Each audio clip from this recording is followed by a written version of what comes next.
खादिम्स।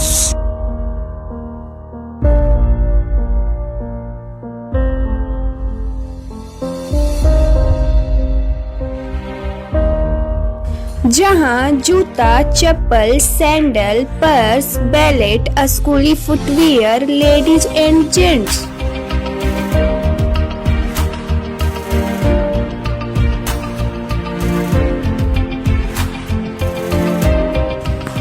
पता मोहनिया रोड, जायका रेस्टोरेंट के ठीक सामने, भभुआ कैमूर बिहार।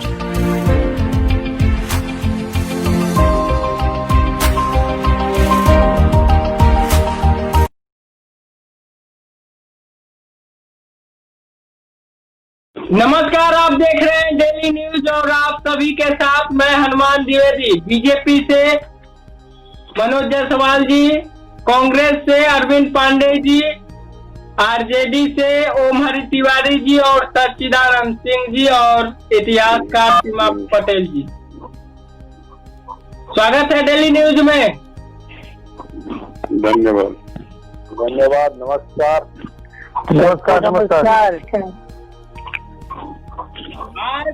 आज मुद्दा ये है कि सरकार क्या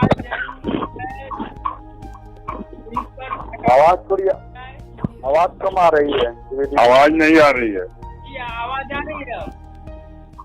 आवाज कम आ रही है, आवाज बढ़ाइए। हाँ, अब आ रही है। हाँ बोलिए मैम, आपके पास इस पर कुछ प्रकाश डाले और इनके जो भी दर्शकों को बताने का इसके थोड़ा सा इस पर प्रकाश डाले तो अच्छा होगा। अटल सरदार वल्लभ भाई पटेल के बारे में बताएं। सरदार वल्लभ भाई पटेल, आवाज आ रही? आ रही। हाँ जी।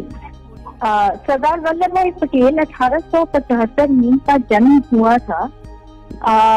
ऐसे तो 8 तारीख में उनकी जन्म पुण्यतिथि मनाई जाती है, लेकिन ये जो जयंती है, एक्चुअली इनका जो जन्म दिवस ये जो 31 अक्टूबर है, ये वाकई उनका जन्म दिवस है नहीं, क्योंकि इनका जब मैट्रिक में जब इनका नामांकन हो रहा था तो इनसे मांगा गया इनकी जन्म तिथि और इन्होंने अपने मन से ही इसको 31 अक्टूबर को डाला। तो यह एक तथ्य है जो कि जानकारी उतनी होती नहीं थी, पैदा होने की तिथि जो है उतनी अंकित नहीं की जाती थी, लेकिन फिर भी हम लोग जो है उनको श्रद्धांजलि देने के लिए, उनके प्रति अपने श्रद्धा सुमन अर्पित करने के लिए हम लोग इस तिथि को उनकी जयंती के रूप में हर साल मनाते हैं।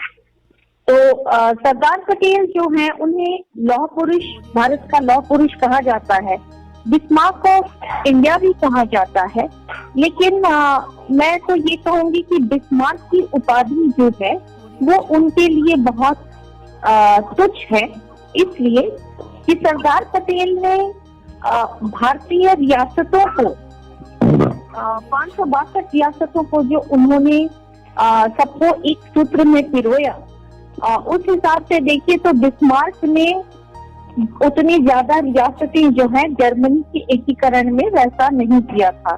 तो अगर हम उल्टा कहें कि बिस्मार्क को अगर आयरन मैन ऑफ इंडिया, मतलब पटेल जी से उनको उपाधि दी जानी चाहिए, ना कि उल्टा। हमारे यहाँ जो सरदार वल्लभ भाई पटेल थे तो उन्होंने जो कर दिखाया अपने बलबूते पर, अपने हठयोग से, अपनी कर्म सिद्धि से और अपनी सोच से, वह शायद कहीं भी विश्व में, मैं तो ये कहूंगी कि कहीं भी विश्व में इतनी रियासतों को इकट्ठा करने का ये कहीं भी कहानी है।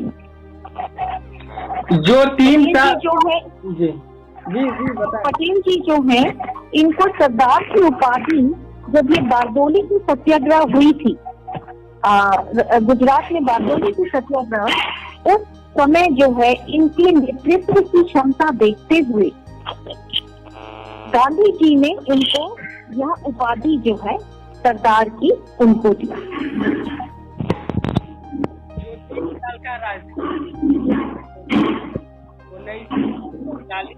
आवाज नहीं आ रही आपकी? आवाज नहीं आ रही है। 20 साल का जो राजनीतिक जीवन रहा 1947 से 50 तक, इसमें देश के उप प्रधानमंत्री और रक्षा मंत्री, गृह मंत्री और राज्य मंत्री के तौर पर, विदेश मंत्री के तौर पर इन्होंने रहा। तो इसको लेकर के किस प्रकार की इनकी गतिविधि रही, क्या इस पर क्या कहना चाहेंगे?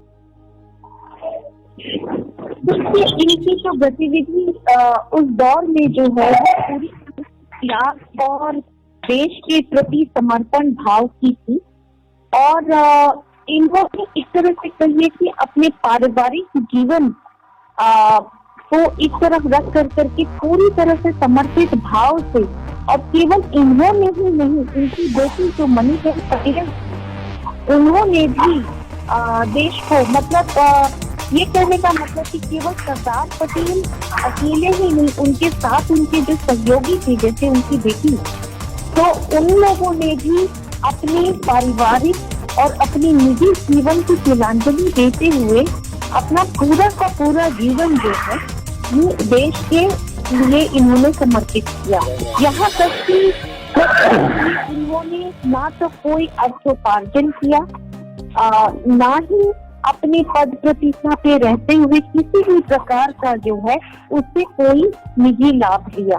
तो ये इनके मतलब ये बहुत ही सादगी से ये अपना जीवन बिताते रहे, जैसे पहले थे इन सभी पदों पे रहते हुए भी ये अपनी एक इनकी सोच थी वह कभी नहीं बदली। पहले की अपेक्षा अब के राजनेताओं को क्या सीख लेना चाहिए उनके चरित्र?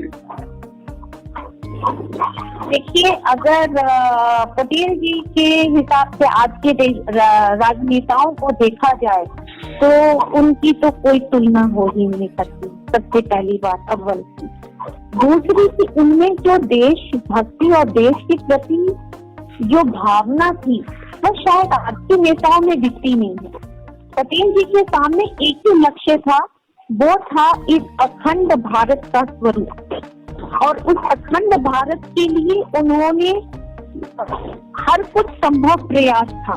जैसे कहते हैं साम दाम दंड भेद, जो भी उनको अपनाना पड़ा तो वह उन्होंने अपनाया। आज की परिस्थितियों में हम देखते तो हैं साम दाम दंड भेद जरूर अपनाया जाता है, लेकिन शायद राष्ट्र हित में ये अच्छे नेताओं में मुझे ये कहना होगा कि थोड़ा समर्पण और थोड़ी त्याग की दूरी है, ताकि वो लोगों के अपने मतलब उनके जो भी समर्थक हैं उनके साथ साथ उनके भावों के साथ साथ देश का जो एक विकास का जो सपना है वह ज्यादा जरूरी है। यहाँ पे आमतौर पे पार्टी विशेष या व्यक्ति विशेष के विकास पे ज्यादा जोर रहता है। मनोज जी, सरदार पटेल 3 वर्ष में उप प्रधानमंत्री, गृह मंत्री, सूचना मंत्री और राज्य मंत्री के रूप में कार्यरत रहे। आजकल के नेताओं को उनके चरित्र से क्या सीखना चाहिए, क्या आप क्या कहना चाहेंगे? देखिए, पहले तो मैं लौह पुरुष सरदार वल्लभ भाई पटेल की जयंती पर सब नमन करते हुए, देखिए उनका जो विचार था अखंड भारत के लिए, उन्होंने एक एक लोगों के प्रति अपना उनका कोई नहीं था, पूरे देश के लिए ऐसा सोचते थे। आज के नेता तो भाई अपने परिवार पार्टी के बारे में सोच रहे हैं, उनमें और इनमें तो कोई तुलना नहीं है। अरविंद जी, पहले के जो नेता होते थे स्वार्थी नहीं होते थे, और आज के जो नेता हैं स्वार्थी हैं। और सबसे बड़ा चीज है कि आज इनकी पुण्यतिथि है। सरदार वल्लभ भाई पटेल जी की पुण्यतिथि पर भावभीनी श्रद्धांजलि अर्पित करता हूँ। और दूसरी चीज कि सादगी पहले झलकती थी, आज तो दिखावा आडंबर दिख रहा है। आज की राजनीतिक परिवेश में अपना स्वार्थ छुपा हुआ है, पहले स्वार्थ नहीं छुपा हुआ था। लेकिन आज के लोग क्या करें, आडंबर और दिखावे में किसी का भी कुछ भी कर सकते, किसी तरह का छल करने के लिए वो तैयार हैं। यही मेरा कहना है। आज की राजनीतिक परिवेश बहुत ही गंदा है। ओम हरि जी जी, वैसे तो आज लौह पुरुष सरदार पटेल जी का जी सरदार पटेल जी का जन्मदिन है। और इसके लिए भाई बधाई, इसलिए कि उन्होंने लगभग 562 रियासतों को देश में मिलाया और एक राष्ट्र का स्वरूप खड़ा किया। दूसरी तरफ आज ही के दिन एक वीरांगना जो देश की आज देश इंदिरा गांधी जी का आज शहादत दिवस है। वो उनको जो है 31 अक्टूबर 1984 को उनकी हत्या उनके बॉडीगार्ड सतवंत और जसवंत दोनों ने कर दिया सुबह के 9 बजे। तो उनके लिए भी हम लोगों का वो नमन उनको भी हम लोग कर रहे हैं कि वो ऐसी प्रधानमंत्री थी जब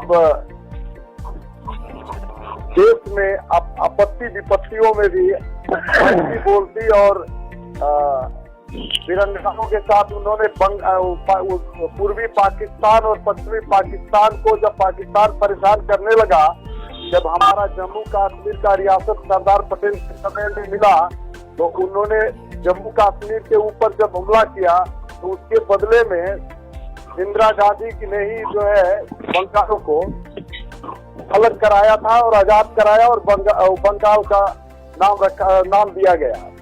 तो मैं उनको भी नमन करता हूँ। वैसे तो भाई मनोज भाई बात सही कह रहे हैं, ऐसे पुरुष के ऊपर कोई राजनीति करना ये तो ठीक नहीं है। लेकिन क्या करेंगे आज, ये मनोज भाई की पार्टी जो है ये अभी चाइना से सरदार पटेल जी की राजनीति करने के लिए, जिन्होंने देश की आजादी में सहभागिता निभाई, पूरा उनका जो है मैडम ने कहा और मुझे भी जहाँ तक ज्ञात है कि इन्होंने 1950 तक 555 रियासतों को मिला चुके थे। कुछ रियासतें रह गई थी जो बाद में उसको मिलाया गया। तो खैर ठीक है, लेकिन अब इन्होंने 30,000 करोड़ का इन्होंने चाइना से आयात किया मूर्ति। आज हमारे देश में करोड़ों वर्ष से पहले कई हजार वर्षों से मंदिर और बहुत अच्छे अच्छे कलाकार हुआ करते थे। हमारे यहाँ भी लोहा और पत्थर था, हमें तो नहीं समझ में आया कि इन्होंने चाइना से क्यों मंगाया। और इन्होंने राजनीति करके इन्होंने सरदार जी का अपना मूर्ति खड़ा किया। खैर उससे कोई हम लोग का विरोध नहीं है, लेकिन सब है कि अपने देश में निर्मित होता, ये है थोड़ा सा दुख की बात। सच्चिदानंद जी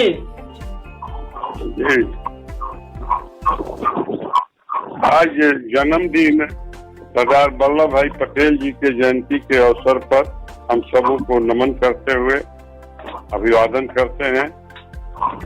सरदार वल्लभ भाई पटेल जी के बारे में सीमा पटेल जी ने और तिवारी जी ने विस्तार से बताया।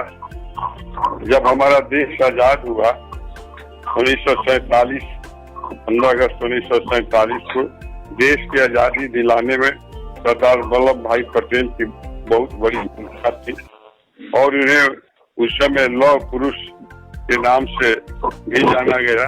माननीय गांधी जी ने इनको लौह पुरुष की उपाधि दी और उस समय देश के प्रधानमंत्री बने, जबकि उम्र उस समय इनकी 71 वर्ष की थी और जवाहरलाल नेहरू जी की उम्र 56 वर्ष थी।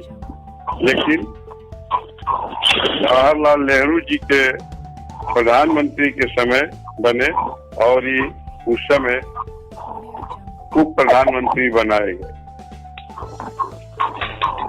तो राजनीतिक जीवन, जैसा कि भाई मनोज जी ने बताया कि आज के और उस समय के परिवेश में बहुत बड़ा अंतर है, बात सही है। उस समय के नेता लोगों में, प्रतिनिधियों में पूरा देश अपना होता था, देश के प्रत्येक लोग अपने होते थे। आज पारिवारिक बात बढ़ी हुई है आज के राजनीतिक समय में, और इस तरह से देश की सेवा करते हुए 15 दिसंबर 1950 को इन्होंने बम्बई में अंतिम सांस ली, और जन्म इनका गुजरात में हुआ था, जैसा कि मैम ने बताया। और कुछ कहना चाहते हैं जी? हेलो, आवाज नहीं आ रही है। परिवेश पहले जैसा क्यों नहीं, अब क्यों नहीं, कारण क्या है? पहले का और आज का सोच में अंतर है, समाज के लोगों के बीच में, नेताओं के लोगों के भी बीच में। सोच कैसे बदलेगा? आप जैसे नेता हो और आप जैसे ही नेता लोग सोच बदल सकते हैं लोगों का। ये केवल 12 देश है, परिवार को अलग अपने हैं, तो इसको किस प्रकार से आपको सम्मिलित किया जाएगा, तो ये किस आवाज आपकी कट आवाज नहीं आ रही है, आवाज साफ नहीं आ रही है। सीमा मैम जी, थोड़ा सा इंदिरा गांधी के बारे में अगर प्रकाशित करें तो अच्छा होगा। देखिए, इंदिरा गांधी जो है ये स्वतंत्रता संग्राम की पुत्री थी। तो जब देश की आजादी हो रही थी और आनंद भवन में जब कई तरह की गोष्ठियां होती रहती थी, तो बचपन से ही वह इन सब गतिविधियों को देखते हुए उससे काफी प्रभावित थी।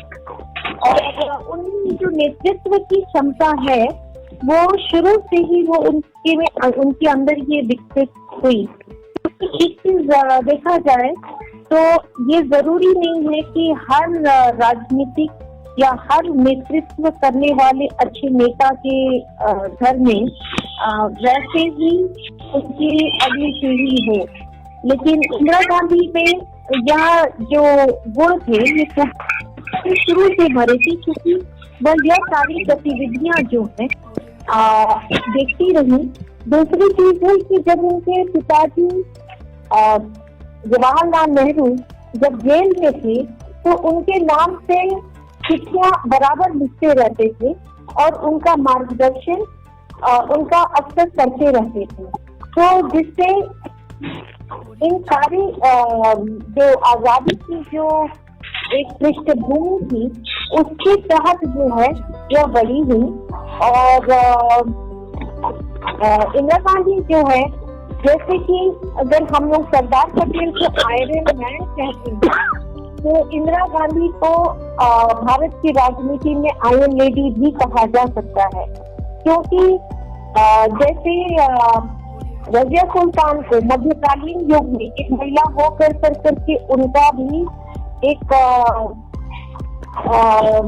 सल्तनत के बिल्कुल सिरे पर पहुंचना, उसी तरह से इंदिरा गांधी का भी एक महिला का सभी को स्वीकार, मतलब एक महिला का एक प्रधानमंत्री के रूप में सभी को स्वीकार्य होना, ये अपने में ही भारत की राजनीति के लिए एक अनूठा अवसर रहा है। और इंदिरा गांधी ने यह भूमिका जो है बखूबी निभाई। उन्होंने जो है उन्हीं समय में ये क्या कहते हैं, पाक भारत युद्ध भी हुआ 1971 में, और बांग्लादेश जो है, और उन्होंने उस समय इंदिरा गांधी ने जो भी बहुत ही कड़े उन्होंने फैसले लिए, क्योंकि जब भी युद्ध की स्थिति में देश को अगर रोकना पड़ता है तो उसके फायदे और नुकसान वो अपने में ही होते हैं और नुकसान होने की संभावना ज्यादा होती है। लेकिन जब भी ऐसी परिस्थितियां आती हैं तो देश का जो भी प्रमुख होता है तो उसके सामने, और इसके अलावा इमरजेंसी के समय में भी उन्होंने बहुत सारे बड़े फैसले लिए। तो इस तरह से देखा जाए तो इंदिरा गांधी जी जो है उन्होंने भारत की राजनीति में एक महिला होते हुए उन्होंने बहुत ही अच्छी भूमिका निभाई। अरविंद जी, सर्वप्रथम विश्व स्तरीय नेत्री, पूर्व प्रधानमंत्री, लौह महिला एवं भारत की प्रथम महिला प्रधानमंत्री स्वर्गीय इंदिरा गांधी जी की पुण्यतिथि पर उनकी शहादत को भावभीनी श्रद्धांजलि अर्पित करता हूँ। भारत की पहली महिला जो थी शख्सियत, एक अजीब शख्सियत थी। उनके भीतर गजब की राजनीतिक दूरदर्शिता थी। जो महिला इंदिरा गांधी का जन्म 19 नवंबर 1917 को हुआ। पिता जवाहरलाल नेहरू के सानिध्य में, उनके नेतृत्व में एवं 1919 में उनका परिवार बापू के सानिध्य में भी आया। उसके बाद 11 साल की उम्र में उन्होंने ब्रिटिश शासन का विरोध करने के लिए उन्होंने बच्चों के साथ मिलकर वानर सेना का गठन किया। 1938 में औपचारिक तौर पर इंडियन नेशनल कांग्रेस में शामिल हुई और 1947 से 1964 तक प्रधानमंत्री पिता नेहरू के साथ उन्होंने काम काज करना शुरू किया था। ऐसे भी कहा जाता है कि वह उस वक्त प्रधानमंत्री नेहरू जी के साथ निजी सचिव की तरह काम करती थी। हालांकि इसका कोई आधारित ब्यौरा नहीं मिला, लेकिन इंदिरा गांधी एक लौह महिला, आयरन लेडीज कही जाती थी, इसमें कोई संशय नहीं है। वो आयरन लेडीज थी और एक दुर्गा की रूप थी, जो कि दुर्गा की तरह दहाड़ कर काम करती थी। कहीं भी रही अपने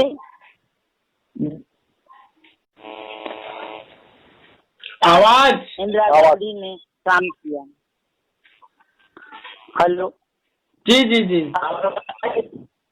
आ रहा है नहीं मिल रहा? हाँ आ रहा, बताए। हेलो, हाँ हाँ बताइए, हाँ बताइए अरविंद जी। सच्चिदानंद जी, जो पहले शूट एंड साइट और जो भी निर्णय लेती थी इंदिरा गांधी, अब क्यों नहीं, अब तुरंत फैसला क्यों नहीं होता है? उस समय जो निर्णय लेती थी वो लागू होता था, और आज के दिन में आपस में नेताओं में तालमेल नहीं कर सकते हैं। उस समय जो फुल मेजॉरिटी की सरकार होती थी, अपना स्वयं डिसीजन लेकर और अपना स्वतंत्र सरकार चलाने में सक्षम होती थी। और आज आप देख रहे हैं की सरकार है, और उसमें भी एक उनका जो योजना था नसबंदी वाला, इससे चलते उन्हें काफी परेशानी हुई, सत्ता से जाना भी पड़ा, कुछ डिसीजन लेने में गलत भी हो जाता है। लेकिन आज के समय में अपने आप लोग उस योजना का अपने आप सुधार हो गया समय आने।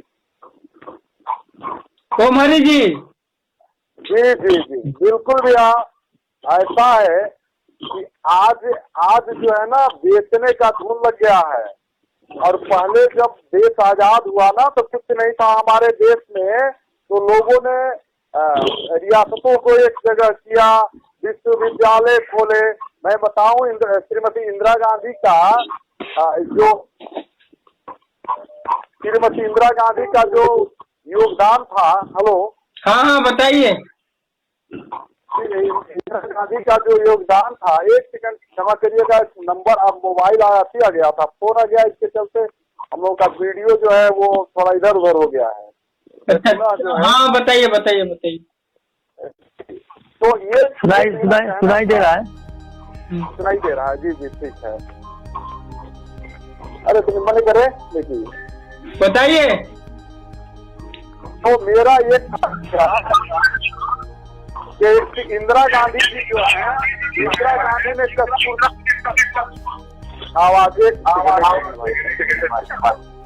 हाँ, तो इंदिरा गांधी जी ने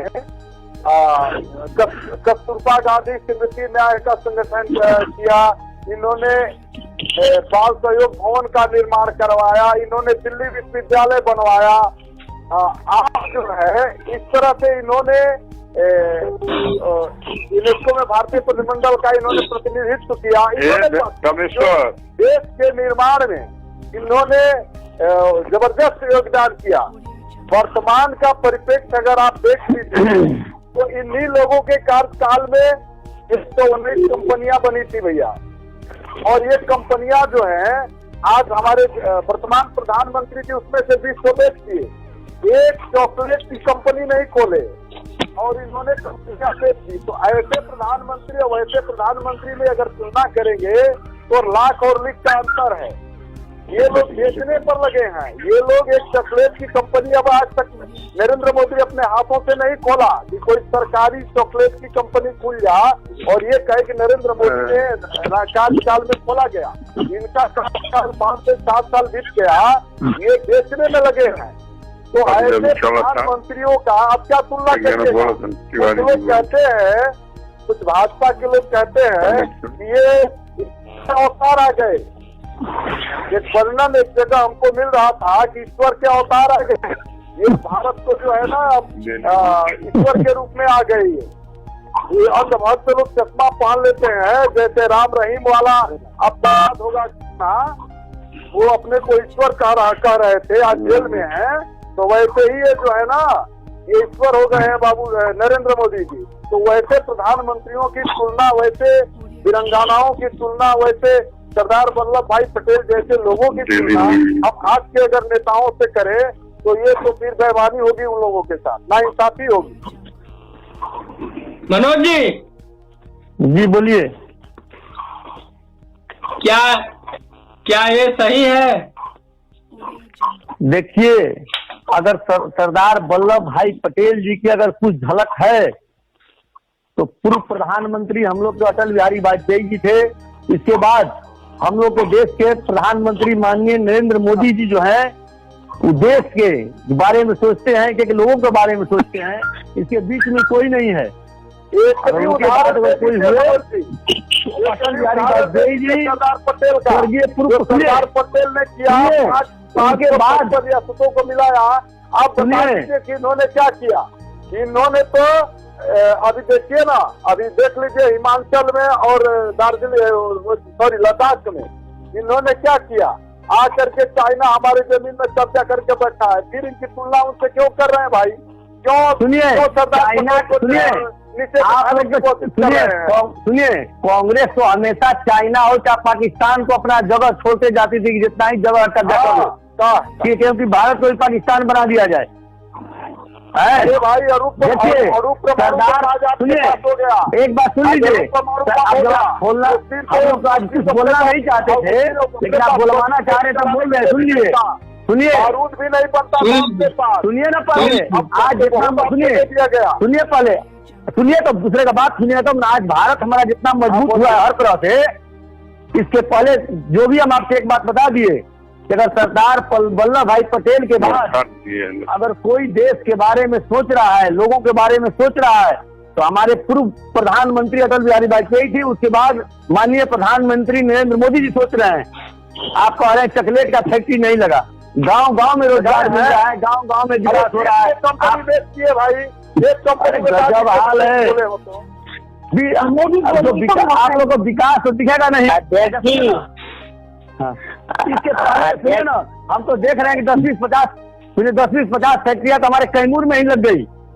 अरे देखिए जो सरकारी कंपनियां 119 कंपनियों में जिस कंपनियां बेचती है उनकी मैं बात कर रहा हूँ।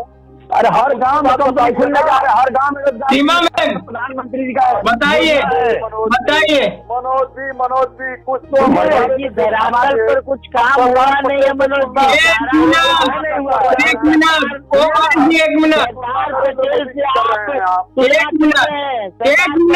सुनिए ना अरविंद जी एक मिनट नहीं उनके अरविंद जी एक मिनट सीमा जी उनकी झलक जो है इन्हीं लोगों में है। एक मिनट क्या है हम लोग देख रहे हैं, आज भी देख खाली रहे परिवार हैं। सुनिए ना, ये लोग कांग्रेस में क्या है, कांग्रेस में क्या है परिवारवाद है, आरजेडी में क्या है परिवारवाद है। एक मिनट प्रधानमंत्री का न प्रधानमंत्री जी का कोई परिवारवाद था, एक मिनट वाजपेयी जी का, न माननीय नरेंद्र मोदी जी का परिवारवाद है। एक मिनट हाँ लेकिन यहाँ तो देखिए सीमा जी सुनिए, जवाहरलाल नेहरू के बाद इंदिरा गांधी, इंदिरा गांधी के बाद राहुल गांधी, सोनिया गांधी, यही लोग रहेंगे।